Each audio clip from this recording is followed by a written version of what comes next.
What is going on, everybody? Welcome back to the channel. Today, we are here for episode 85.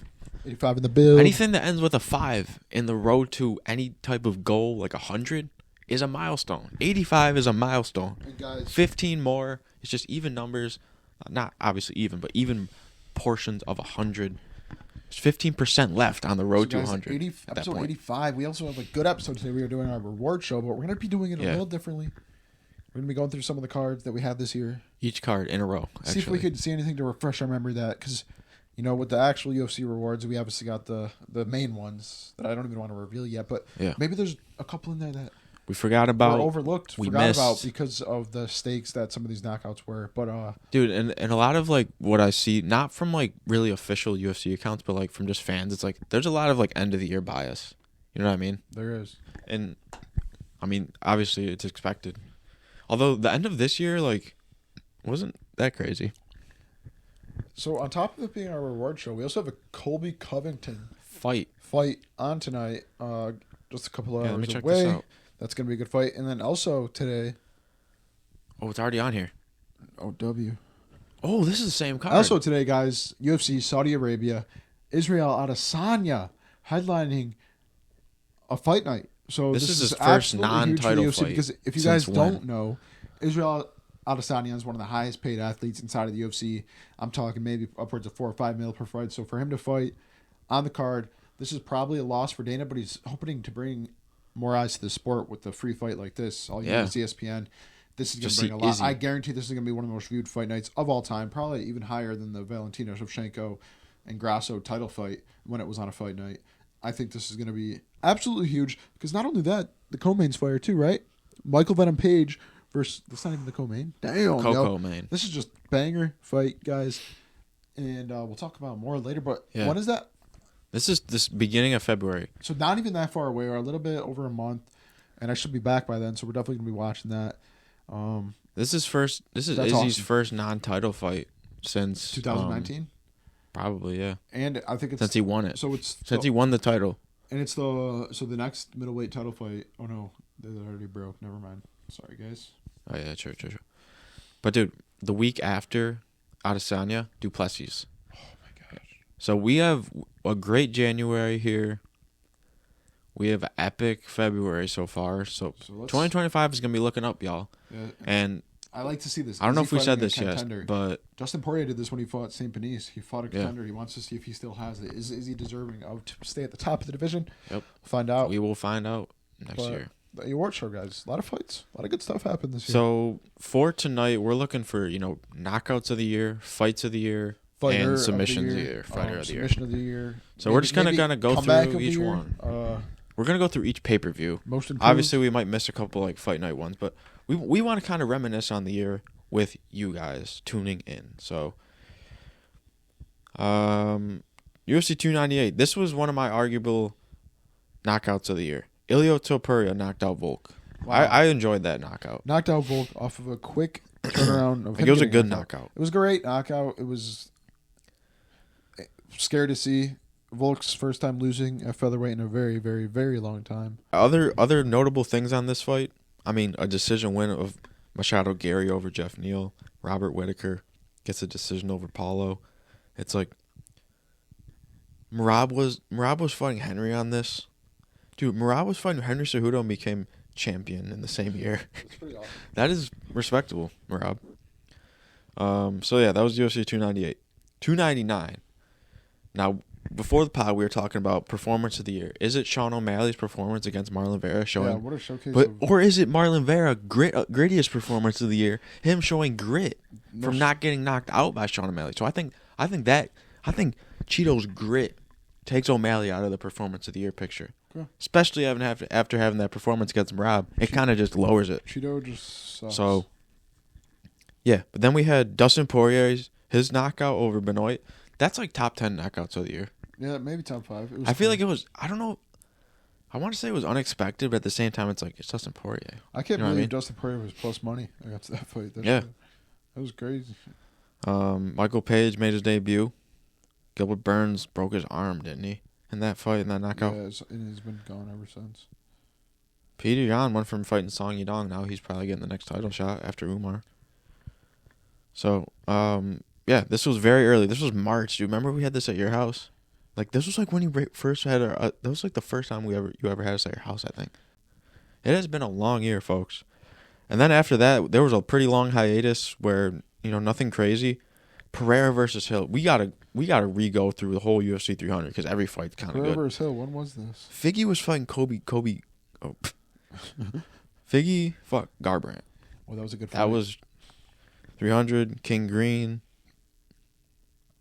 Renato Moicano got that crazy win against Turner. Crazy comeback win, wasn't it? Dude, this might be a comeback of the year. Wasn't this a crazy comeback? Moicano versus Hill or Turner. I think it was. Spoils his day. No, that's if we could watch clips, this is goated. Yo, that's comeback of the year.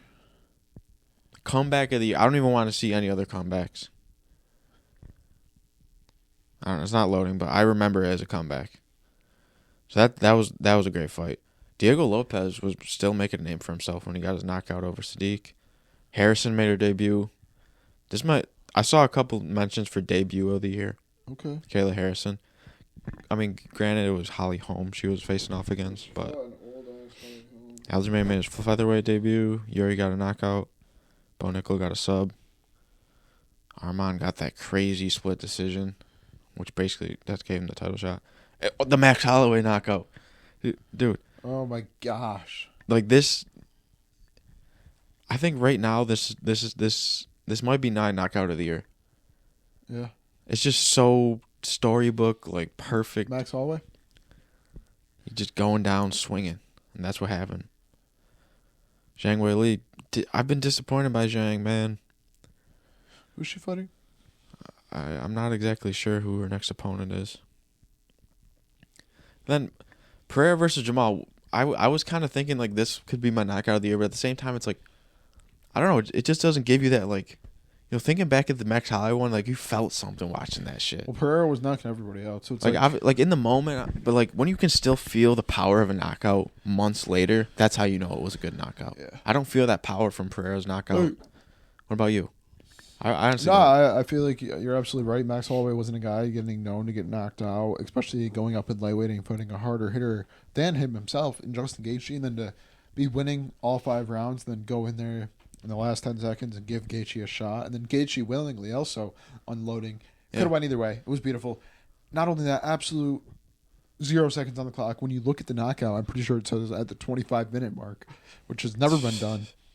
Latest knockout ever in the UFC. Actually, I think the Koreans, Yuri Rodriguez did it as well. Round 5, 4:59. Yeah, so guys, there was absolutely... That is just a legendary like little line. So yes, I do agree with you on knockout of the year, and yeah, I didn't feel the same power coming from a Pereira fight, and I think it was because Pereira's been knocking everybody out. Yeah, and it was kind of like fucking expected at this point. But the Max Holloway fight, you just didn't even expect it. 1 second left. Classic Max Holloway stand and bang. I mean, yeah, that's knockout of the year, and I don't even care if Max Holloway just got. That might be the moment of the year. That's everything of the year. Kind of like how Leon Edwards is everything of the year. That's everything of the year. The next card, Jose Aldo made his return. Pantoja got a decision. I'm actually really glad because we didn't talk about last fight. Maybe we'll get to it later. Short little point. I'm glad that Pantoja got a finish in that fight. Me too. It kind of made him look better. But 301 really wasn't all that. I mean, it's tough to the flyweight main events are tough to sell to the fans. Yeah. Which is kind of unfortunate. I think this was the Derek Lewis knockout. We watched this one in this room. We did. Buckley really was fighting Nurul Sultan Ruziboyev earlier this year. He's fighting Colby Covington tonight. So, good stuff, Buckley. Like maybe upgrade of the year? He's moving. Upgrade of the year, yeah. Dead ass. Might be upgrade of the year. Makhachev versus Poirier to start off the summer, man. We watched this one outside. We watched it, guys, and I actually just had a discussion with Matt pre-pod about these fights. Yep. Absolute banger of a fight. Don't get me wrong. I mean, Poirier put on a fucking show. Islam as well, getting the nice finish that I do think he needed against Rusty Dustin Poirier. I was trying to tell these guys, I feel like some of these champions in the UFC are getting these wins against these legends. And it's kind of like nostalgia. Not only is it inflating their resume, but it's also inflating their ego which is good. Both good things. But I don't think the toughest guy for Islam Makhachev was a 35-year-old Dustin Poirier coming in on his third title shot. Already had fought Charles Oliveira and Khabib. Did anyone really think he was going to win this fight? And then same thing with like Ilya and the Max Holloway. Like, I rode with my guy Max all the way. Yeah. But like we always say, that in the back of my mind, I was like, Max Holloway is done. Like we really just not only was Max Holloway champion already of the division, like he was undisputed, and then he fought Volk three times and lost. So this man has had a total of like 5 title shots where he wasn't even the champion. Volk 3 times, and then he fought against it for Jose Aldo. Did anyone really think he was gonna beat Ilya, bro, and become the champion again at 34 years old when he's? And bro, can I keep it a buck with you? Yes. Max Holloway having fights against Conor McGregor and Ilya Pereira is just a crazy exactly right? If you look at Max Holloway's matchups, you're gonna be like, bro, he fought Volk and Conor and Poirier. We're so shocked. You know what I mean? Like Raul Rojas being in the UFC, it's so young, but so was Max Holloway. Max Holloway's 19 years old doing it in the UFC, so his longevity. He might have one of the best just opponent list. Yeah, no, his list of opponents is absolutely insane. Or strength of schedule, you can call it. Yeah, so like Max Holloway is just a legend, man. But yeah, Islam, that was a good sub. I can't cap. It was. Bless you. Thank you. Dabbed on him. And then Pereira was already back. Pereira was already back after year 300 because they called him in. Pereira knocked out Yuri. Was it by leg kick? Or no, it was he almost got the head kick, but then the round ended, right? No. And then he finished it, or was it opposite? It was opposite. He flatlined him with the fucking hook or whatever, and then in the beginning of round 2, he just launched a head kick, and it just flatlined him. Why the fuck is something going on my Spotify account? I don't even have Spotify. Someone's probably hacking your shit. Okay, so yeah, that was good. So right now, guys, that was a good knockout, but it's not knockout of the year. Out of everything we've went to, we have knockout of the year so far, Max Holloway, and I think we have upgraded the year in Chokemout. I'm gonna be honest. I think what happened with me and Alex Pereira is when we saw him knock out Izzy, that's a knockout that I can still feel power from. But his recent fights, or when Izzy knocked him out, yeah, like those 2 fights, like I'll forever like be able to just be like, damn, that shit was crazy. Like looking back at it, for real. You know what I mean? But it's tougher to Is Jan the greatest light heavyweight of all time? Because it's so much more. It's so much tougher to envision like him knocking out Hill and him knocking out Yuri in my head than it is like that the Izzy knockouts. Like facts. It's like a vivid image in my mind, like back against the fence, and then in the opposite, I can also like perfectly picture Pereira on his back from Izzy with the arrows. Like that's just such an iconic moment. So those type of fights, those type of knockouts, that's how you win knockout of the year on this channel. One time in your life. Yeah. Legit, dude. Legit. As you rise. Fucking some anime shows, hard though stuff. Dude, this was July. This feels so like not that long ago. Bilal got the decision against Edwards. And stole the undisputed welterweight champion of the fight. Was supposed to fight. Nah, he didn't steal it. He took that shit. Yeah, he took that shit. He took it with a purpose. 25 minutes.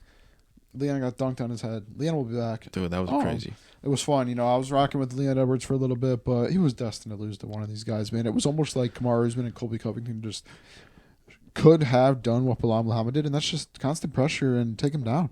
And that's what he did against Leon Edwards to get the win, which I thought Colby Covington would have done.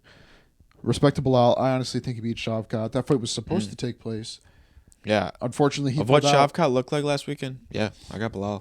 Not only I had Bilal last night. I don't know if I had Bilal if Shavkat works on shit. Like, I love when fights work out like this. Ian Gary Shavkat was a very, you think Ian Gary's going to piece him up on the feet, and when Shavkat goes to the ground, it's going to be over. It was the opposite. It was almost like Shavkat was landing the better strikes. More meaningful and then strikes. All of a sudden, when it came to the ground, Ian was the one doing better. Ian had Shavkat's. There's a good case that Ian won that fight.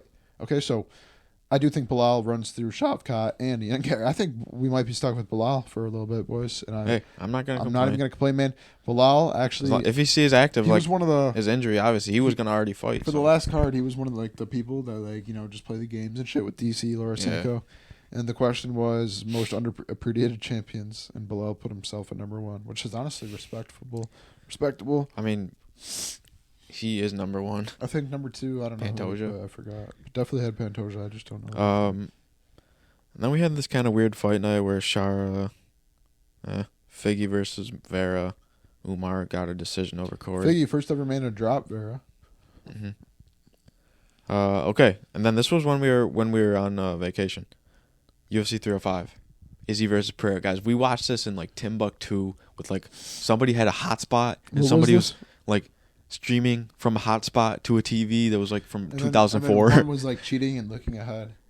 Yeah, but this was. Guys, this is my. I'm not. Before we even talk about the fight, this is my submission of the year. Dude, I have to agree with you, bro. Because and I almost forgot about it, guys, too. Me and Matt, huge fans of Israel Adesanya. We always ride with him. We were riding with him this fight. We have a shirt behind us. It was honestly an awesome fight. It really was. It almost felt like it's like Izzy almost. I don't want to say this yet, but it was like the passing of the torch. Izzy doesn't look as sharp. He doesn't look as fast. It doesn't look like he could. And he had his moments though. He did exactly. So it didn't look like it was the Izzy that could take him to decision. It was like if Izzy's gonna win, it looks like he has to finish him. Good third round. I mean, Izzy was arguably almost finished him in the third round, but DDP once he got him to the ground, he finished it quick, and Izzy tapped quick. It was a good fight. It was my submission of the year because rear naked Izzy. choke. I've never seen Izzy just quit that necessarily easy. I mean, he went to absolute war with the scariest guy in the UFC right now, Alex Pereira. Who, let's talk about Izzy's chin. Does Izzy have one of the best chins in MMA? Because Pereira can't seem to crack it. He knocked him out in kickboxing, but he fought him twice inside of the UFC and stayed on his feet. Yeah, the first fight never was got TKO, knocked out but cold. I do think the first fight, if the ref hadn't stopped it, we probably would have saw Izzy flatlined, but. It got stopped for a reason, and Izzy was still on his feet. He was out on him, but he was on him. Okay. So this is submission of the year.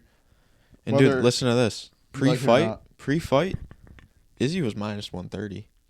Ooh, Izzy was the favorite. Izzy was the favorite. So very close. He had his moments. He had more total strikes, more significant strikes, but it didn't matter when Duplessis has 4 takedowns for 3 minutes and 39. That's all I needed. Of control.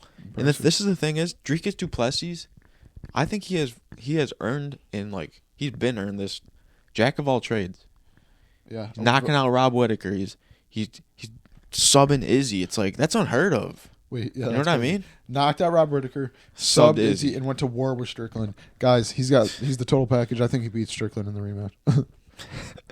Yeah, honestly, same. I think I think the whole Strickland being a champ was just a fluke. Well, but, I mean, he did beat Izzy, so he deserved it, but still. Who knows, man? He deserves the title shot. I like the title shot. I don't know if he's got it. Then after that, I'm going to be honest, this was probably, for as hyped up as it was, UFC 306. This might be biggest flop of the year. Quick on that, I saw a post. Biggest flop of the year? I saw a post that read, Israel Adesanya is low-key the perfect matchup for Hamzat, and it made sense. It made sense. Izzy has a good chance of knocking Hamzat out. We'll talk about that later. Let's get Izzy back to the top.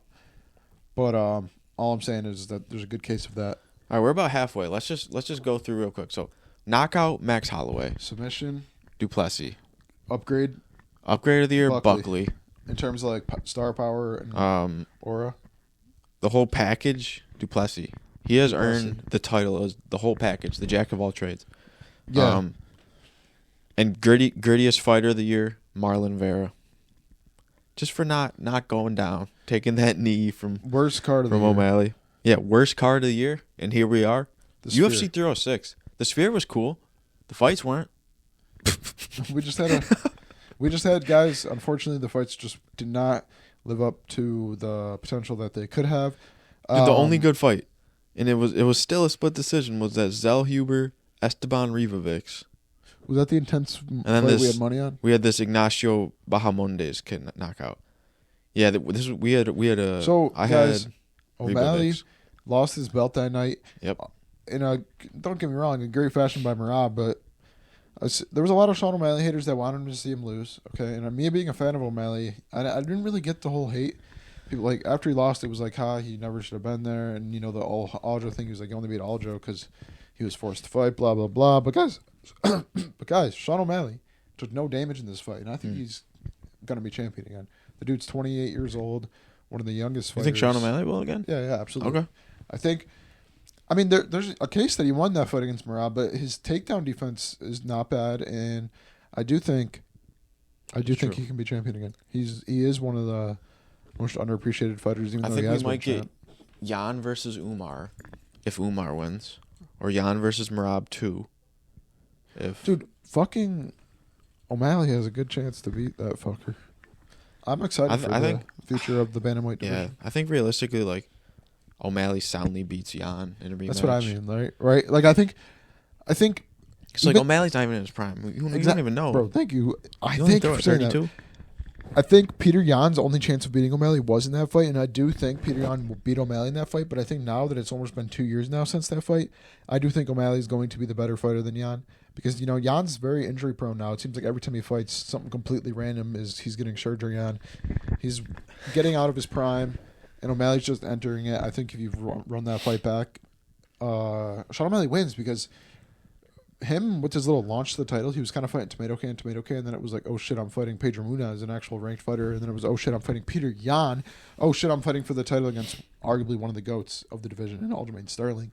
So all that experience he just got from like fighting just multiple champions is huge, and I'm hyped to see his next fight. Big fan.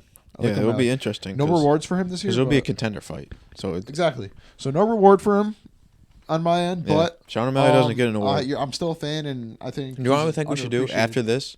We're gonna go back to our 2023 ones just to compare. Yeah, I think he's underappreciated. O'Malley. And then we had UFC 307 where Khalil Roundtree Jr. stepped up. Alex Pereira was back again. And he put on, this might be grittiest of the year over Vera. Guys, I'm honestly. I think this beats Vera. Wait. No, I'm sorry. I have to put. We were talking about this downstairs. I'm locking it in right now. Pereira, fighter of the year. This dude, that resume he just went through. We just went through Khalil Roundtree, Jamal Hill, Yuri again after the rematch, and they're all knockouts. Even though none of his knockouts are on any sort of rating with me, that's fighter of the year, and that's it.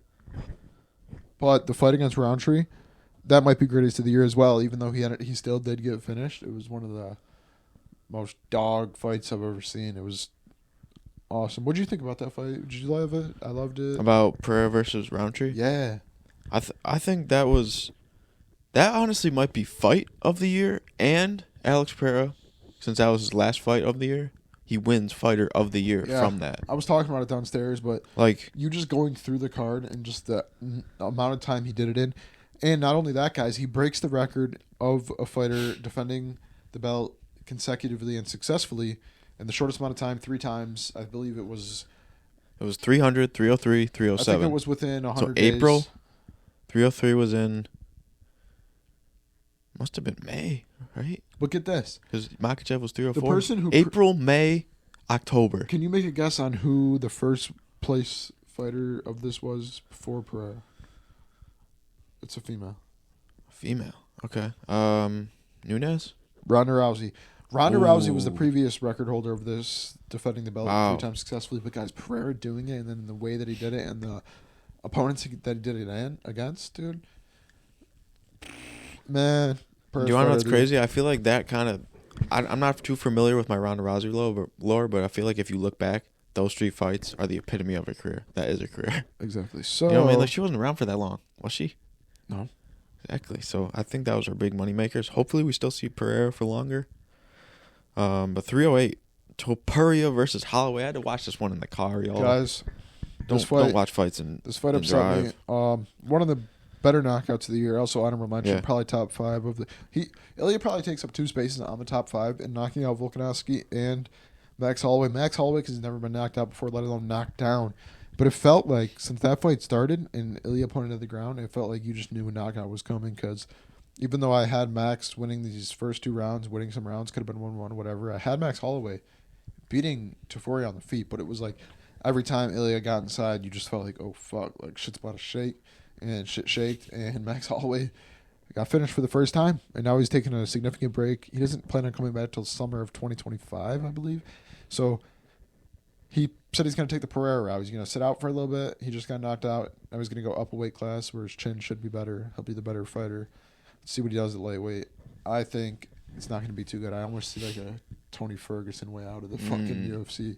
I think for Max Holloway's like one of those. No, for Max Holloway. For Max Holloway? He's one of those guys, man. I think maybe Volk too. Because Tony Ferguson was the same guy. He was the guy known that can not be knocked down and is winning all these fights just because he'll be losing every round, but and then all of a sudden crazy knockout. Yeah, that's true. What Tony Ferg did. Guys, Max Holloway had a similar route where he just ate, was getting these wins, and now I feel like it's going to be might just come back to haunt him. Losses. But I could be totally wrong. Maybe he goes on a tear lightweight. He is still young, which is fucking crazy. But he's one of those guys that have been in the UFC since he's been like 19. But Hamzat subbed Whitaker and broke his jaw. Did we fuck up? Nah, because that was a fluke. You don't just break someone to draw. Everyone's like, Hamzat's too strong. I think just the fact that it was a 4-round fight and Duplessis got it after like putting on a 4-round performance. Yeah, and back and forth. And obviously, this was a round 1 sub. Rob's broke his little front. That was a freak accident. People were saying it's super strength. No, that was a freak accident. Rob came out and said that his teeth were always had been messed up. And I'm not saying it was huge respect. I think Hamzat wins that fight again if they run it back. I'm just saying his super strength didn't break his jaw. You can still buy a UFC 308. You have to buy it? You still can, for some reason. But John Jones got a knockout against aged Stipe Miocic. Stiopic. If you know Stiopic, you're a legend. Miocic Stiopic, guys, absolute heavyweight GOAT. I think he still is the heavyweight GOAT. John Jones got a beautiful finish against him. Spinning back kick to the fucking rib. His shit looked like it hurt. Yeah. I do feel a little disrespected by the if I'm Stipe Miocic, because if you guys didn't know, when Carla Esparza retired, she got this huge fucking thing on the big screen. When Stipe retired in the center of the octagon on his last fight against the heavyweight GOAT, he gets nothing. He gets a slap on the wrist. Probably got a good paycheck, but slap on the wrist? I don't think he got punished. I didn't even know he retired till like 2 days later. Like, dude, I just saw the octagon interview. I was like, what? But respect, like he made his money. He's been fighting since 20. That's what I mean, bro. He's been fighting 13, I think, 2012. But other than John Jones, what was that? This card kind of sucked. So, and the final. Oh, there's 2 more to go over. No, this was the last one. Last pay-per-view of the year. It was just last weekend. Alexandre Pantoja got a sub against the UFC newcomer Kai Asakura. I think Kai Asakura was a little bit ahead of himself. Yeah, I don't know if I would want to go right into a title shot. There's actually a moment in the fight where you see Pantoja take his best shot. Pantoja was off balance and Kai Asara, whatever, fucking threw a nasty left hook and it landed clean. And Pantoja felt it, and you know what he did after? After he got replanted with his feet, he went. Once I saw that, I was like, oh, this fight's going to be about to be over. He just took his best shot, so now he's not going to be afraid to enter, take him down. And mind you guys, this is a guy who's coming from no MMA background. He's a Muay Thai, he's all stand-up. So don't get me wrong, there was a huge chance he could have knocked Pantoja out. But was he from Fury? Once Pantoja realized he did not give a fuck about what was coming at him, he took him down easily and got the finish. And I don't know if he's going to do that great in the UFC. I think they placed him at like 13th ranked. Do you want to know what my hope is for my thing is with the Kai Asakura fight? If I'm Kai Asakura, obviously like getting in on a title shot is like hype in the moment. But you know, if he looks back after 5 years and he never gets a UFC win, he's gonna regret that, because I feel like losing a title shot really would humble you. And we were just talking. You know what I mean? It's like, why should anyone ever get a title shot debut? And UFC is the best of the best, especially when they're not from MMA background. Like that made no sense. What? Like, why is Kai Asakura even getting that? With that, if I'm Kai Asakura, I want to fight like someone lower and get a win and have some confidence going into the title fight. Like I fought in the UFC before. I know how this works. At mistake of the year. Mistake matchup of the year. What was that? But at the same time, though, it's like, all right, who can Pantoja fight? This matchup shows that the flyweight division needs some help. So if you weigh 125 pounds, if you can cut down to 125 pounds, just sign up on the UFC website, ufc.com/I-wanna-be-a-flyweight. Enter in your name, your date of birth, and hopefully you get an email back, because the flyweight division needs some people. You remember that guy that asked him for a UFC contract and that he was undefeated? Yeah, he lost. That fight that fight that he had to win to get in the UFC, lost decision. Damn it. But other notables on that card, you know, it was 2 undefeated fighters went at it, Shavkat and Ian. Very close fight. Shavkat kind of got a sloppy win. Yeah. Sloppy win. That's the sloppiest one of the year. A win that just made me say Bilal Muhammad is winning this title. Cyril Gahn didn't impress me. Bryce Mitchell got a knockout. Respect. So yeah, overall, dude, we were sad about this Thembo Gordimbo fight. We were like, the rock bottom of house. $22. He's gonna win. But guys, that was really the year in review, pay-per-view style. I guess we'll just go over kind of what we thought of. Knockout. I'm going with Holloway. Your official last one. Holloway. Submission of the year is Duplessis. Fighter of the year, Alex Pereira. Fight of the year. Jaquan Barkley for upgrade of the year. Yeah. Fight of the year. Upgrade. Jaquan Barkley. That's just disrespectful. I mean, dude, like his 3 fights in 2024 have been amazing. Of the year, dude, this is his 4th fight of 2024. Fight of the year. Holy for cow. Me. Good shit, Buckley. Fight of the year. I think I know mine, and I said it earlier. I think I know what you said. I'm gonna go. Yeah, let me see what you say. Good. Really That's my fight of the year. Alex Pereira versus Khalil Roundtree Jr., man. It was just an awesome fight. Like, that was, talking about fights where you feel something, you're on the edge of your seat. That was me watching that. That was a good ass fight. My fight of the year, guys, officially is Anthony Smith versus Dominic Reyes. I'm joking, guys. That was battle. Mine is Themba Gordimbo versus Vicente Luque. Dude, wait. Vicente Luque versus Themba Gordimbo. Sleeper submission of the year? Sleeper submission of the year? I agree. It's a sleeper, y'all. We'll keep it at that. I agree with the fight of the year, though, being Alex Pereira. Yeah. Fighter of the year, Pereira. He has the fight of the year. I think performance of the year. Ilia Topuria knocking out Max Holloway. I think just Ilia Topuria's performance in that fight. Both those former champions. Like, you can just swap them in, the Volk fight or the Holloway fight. Ilia Topuria, performance of the year. Facts. And then women's fighter of the year. This one's tough. No one has really stood out this year. There hasn't been a women's champ that stood out. But I think I'm just gonna go a woman that is just making moves. I think that's what we got to rate it off of. Kayla Harrison. You know what I mean? And it's Kayla Harrison. She's getting a title shot. Yeah, she's she took the route that Kai Asakura should have taken. Fight somebody in flyweight, then your title shot. Juliana Pena is a winnable fight for Harrison. Oh my God, and she's our women's fighter of the year going into 2025. That's coming from left field if you told that to us at the end of 2023. Facts. You know what I mean? Like, what was she? She was just a PFL person. She thought she might retire from the PFL. So, yeah, it was overall a good year. 2024 was a great year. Honestly, it was like a year of, like, kind of just, like, I'm not going to call it, like, a total plateau. This was a year of slow and steady wins the race. You know what I mean? And you learn that. You learn that as you go. Slow and steady wins the race. You can't rush. You can't rush success. You can't rush. You can't rush greatness. And you just gotta like. This is so like such a stereotypical advice, but enjoy the process. Yeah. And I'm enjoying it. Just talking about fights, watching fights. Like this is we don't know it. This is the time of our lives. Facts. I mean, obviously, until you're in fatherhood, that's probably gonna be a good time too. But I agree.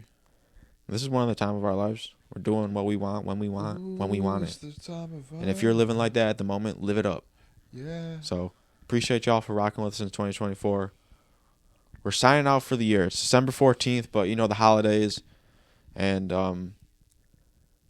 yeah, we'll be back in 2025. Have a very happy holidays. Have a happy holidays to y'all. We appreciate y'all. We are coming strong 2025, bro. Yeah, we coming strong. Jerk. Loss. We are. 2025 it just sounds right. You know what I mean? Doesn't it?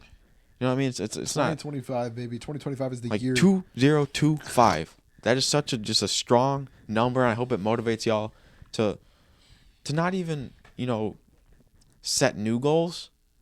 Look at your life, take a step back, and start small. Start small. You know what I mean? It's like, okay, I want to start going to the gym. That could even be broken down into, I'm just gonna drive to the gym, walk on the treadmill for 10 minutes. Yes. I just want to try going somewhere, get a routine of just going to there. Yes. And then, add in some weights, add in some blah, add in some this, add in some that. Get a routine of just talking for anything. Get a small type of routine. Saturday nights, the podcast. All right, what builds off of Saturday nights? Now we record a podcast, watch fights immediately after. We have, we'll drop the podcast on a Friday for the fights that come on Saturday. So everything has, brackets of growth. And I want everybody watching this in 2025 to tap into each bracket of growth that you can and just, it's not even motivation. You have to want it. And, that's something that everybody struggles with. I've struggled with wanting it, but, you just got to make shit happen. So we'll see y'all in the new year. Kyle, do you have any closing words? I love y'all, boys. It's been real. 2025 is going to be our year. It's going to be a very good year. Hopefully we can make a few trips happen. Yeah. We're going to be... Beautiful summer coming up. We're going to be more than just fights. In 2025, so maybe we can do expect some more things. Expect some cool vids. Expand out. Yeah, make cooler videos for the second channel, whatever. Second channel? Dude. The vlog. There's one YouTuber that I watched. Their second channel became their main. Exactly. So, because they tried something new and it just worked. Yeah, so expect some vlogs. That's why you guys just keep trying. I want to do more something, fights. Something could work. I want to do that food plan with the wings. Yeah. So hopefully, guys, next year we can expand out to more vlogs, get some more time on our hands, figure out our schedule a little better. 2024 was a big year for the both of us. So 2025, big year of like changes. Even better. Exactly, right? I'm always constantly growing, moved out. You adapted to the moving out exactly. life. I kind of just adapted to like school life balance. So we're all balancing out. We're going to figure it out in 2025, guys. Expect a better year. I think it's going to be much and better. And thanks for stopping by this year in review. Yeah, so thank y'all. Love y'all. Peace. Peace. Man. Happy holidays. Appreciate y'all. Love y'all.